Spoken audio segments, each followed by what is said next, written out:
Ano, to jsem já, Ksenie, velká pícha a nejlepší iluminátoložka v republice.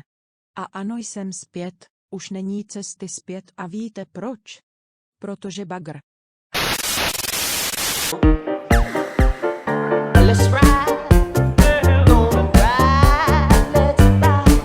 Asi se ptáte, jak Mario může být největším vládcem světa a požadovat světový řád?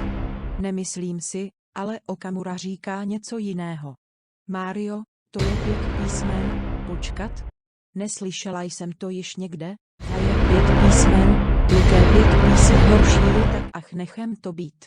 Mária stvořila japonská firma Nintendo, s čím se rýmuje Nintendo? Ano, správně.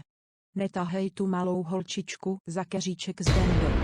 Zdenda, Zdeněk Svěrák. Zdeněk je 6 písmen, Svěrák je také 6 písmen a to už není náhoda. Co má Mario společného s filmovou scénou? Vůbec nic. Počkat, jak to, že jsem si toho nevšimla.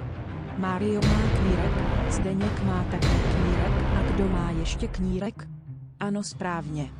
Hitler, ale počkat, Hitler je 6 písmen. Hitler byl vůdce nacistického Německa.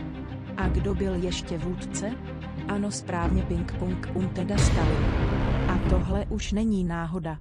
Tak a kdo umí počítat, ať počítá se mnou. Stalin je také 6 písmen. Jak již víme, Mario má knírek a Stalin také.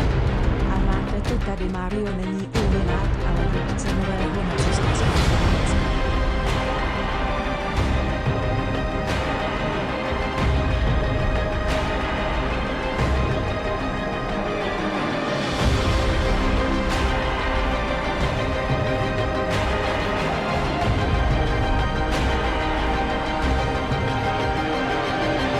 Ano, dneska jsem to moc přehnala se starými blbými časy, ale berte toto jako humor a ne jako 3. světovou válku.